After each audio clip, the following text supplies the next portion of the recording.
Okay, it's May 28th, I think, Memorial Day, on a Monday, holiday, and I'm up here at the loft doing my rafters, just showing you a few things.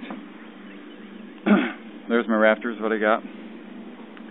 I've almost got all my common rafters done, and they're 2x8s, 32 of them, not including the fly rafters, barge rafters, vergy rafters, whatever, that stick out the ends, and are supported by way of the lookouts.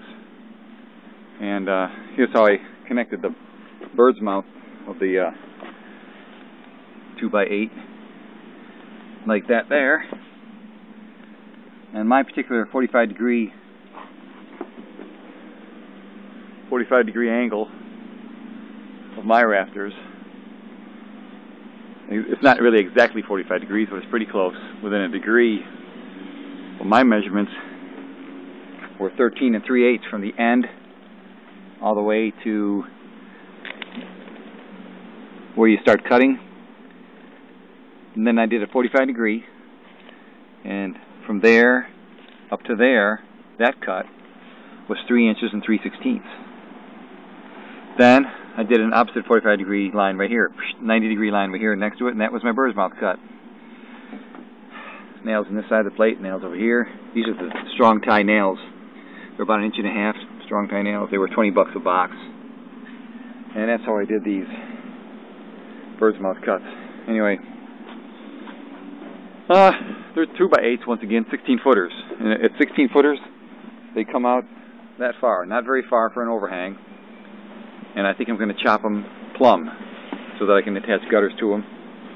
They're only sticking out not even a foot probably altogether, but that's how that worked with 16 footers. Maybe I should have gone 18 footers and gone out further, whatever, but that'll work. Now I'm going to climb up top. Well, before I climb up top, I want to show you something. The hardest cut about my rafters was getting this line straight. Really weird, crazy. I took an old saw, clamped it a couple times. I drew my line where I knew it had to be, from there to there. Okay, that's just about a 45 degree. And then I knew that the saw had to be about 4.5 inches from the cut, so I lined it up to the line. And this is a crazy saw. I bought it at a yard sale years ago. It's not even a full-size saw, I guess. And it's an old metal saw, and it's built this whole house so far. Same blade. I haven't even changed it. But to the edge of it, I line up against the old handsaw there, and I go like that, using it as a guide.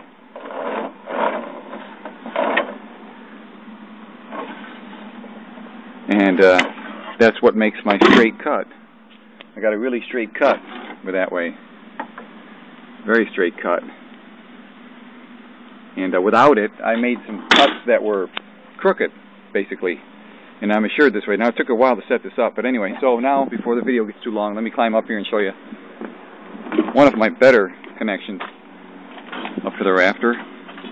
Climbing up in the scaffolding, 27 foot high. Give me a second. Get my leg up here. Okay. Now I'm up on my homemade scaffolding here. Okay, I'm up at the top. There it is. And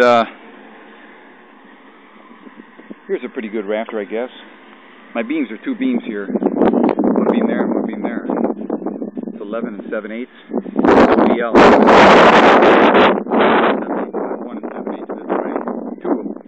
Nails screwed together. Slipped into a yoke right here.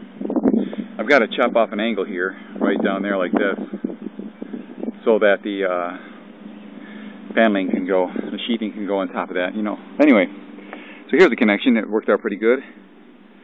And first of all, I put this regular LUS 228 hanger, strong tie. I put a block underneath of it. See that you can barely see a wooden block. If you look at the back of it, let me see if I can get a back picture of it. There's a little wooden block in there. There, you can kind of see it, maybe. It's a 45 degree block where this joist rests on, this 2x8. Then I put this in. I put 3 regular nails, 16D nails here and here. and one nail here. Well, sometimes when I put a nail here, it's split. So this one didn't split. I hate it when they split. I hate toenail, and like this particular one over here, I toenailed. And look at the gap in there. A little bit of a gap. This one here turned out really nice. That straight cut just went right along with it. Excuse that message that just came. And there's a better picture of that block. Anyway, and it does stick up here a little bit so that when the sheathing goes up, there'll be ventage here. There'll be a little space here. And I was thinking if I had to make more vent space, I could actually bevel these edges here a little bit on this beam so that the air can flow up into the cavity here, which will extend probably maybe up to there, which is maybe an inch and a half of vent. Anyway, that's that. I better go. It's getting too long. I'm almost finished with the common rafters. Then the harder end rafters with the lookouts. Get back with you soon. Bye.